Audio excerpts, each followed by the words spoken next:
বললাম যে যেমন ভালোবাসে আমি ওরে বিশ্বাস করি, এমন জায়গা নাই যেখানে না গেছি।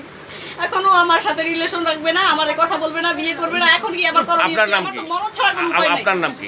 ও আমার সতীত্ব নষ্ট করছে, ও আমার বিয়ে করবে। একদিকে এইচএসসি পরীক্ষা, আরেকদিকে হৃদয় ভাঙার আর্তনাদ। বিয়েতে অস্বীকৃতির পর ঝালকাঠির কাঠালিয়া উপজেলার জোরখালি গ্রামে প্রেমিক বাইজিদের বাড়িতে গিয়ে অনশন করছেন এক এইচএসসি পরীক্ষার্থী তরুণী। কার সাথে রিলেশন? আজকে এখানে কেন আসছেন? আসছি বাইজিতের সাথে আমার রিলেশন, ওর বিয়ে করতে। তার সাথে কতদিনের সম্পর্ক 2 ছিল? বছরের।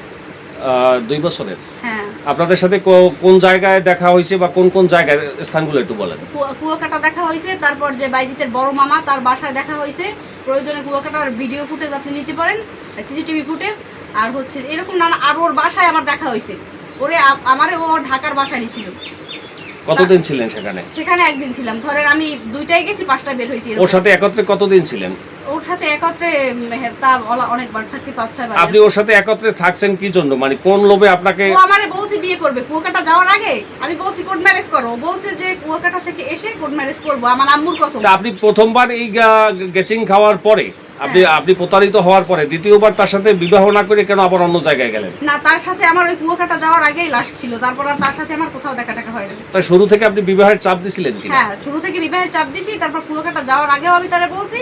তারপর সে বলছে যে কুয়াকাটা থেকে এসে এখন এই জায়গায় আসছেন, আসার পরে তারা আপনার সাথে গতকালকে রাত্রে থেকে কি ধরনের ব্যবহার করছে পরিবারের লোকজন? পরিবারে আমার হচ্ছে যে আম্মু টাম্মু তারা আমার অনেকই ভালো জানছে, যে বাইজিতের আম্মু বা বোন আমার 2-3 বার খাবার টাবার খাইছে। কিন্তু কি বলবো, ব্যবহার একটুও ভালো না। এইসব পরিবেশে আমি বড়ই হই নাই। প্রেম ও অনশনের এমন নাটকীয় ঘটনায় পুরো উপজেলায় চাঞ্চল্য ছড়িয়ে পড়েছে। আপনি বিবাহ হইলে এই বাড়ি তাদের শাশুড়ি এবং ননদের সাথে কি থাকবেন না? হ্যাঁ, আমার বাইজি যেখানে রাখে ওইখানে থাকবো। সে যদি এই জায়গায় রাখে তাহলে আপনি কেমনে এখানে থাকবো? আমি বলছি যে সে বা আপু বাইজিতের বোন তারা আসার পরে এখন আপনার সর্বশেষ দাবি কি?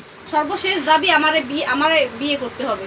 যে কোনো কিছু বিয়ে না করলে আমি এখানে বসে আত্মহত্যা করব। এদিকে এ ঘটনায় বাইজিদ হোসেন সজীবের কোনো বক্তব্য পাওয়া যায়নি।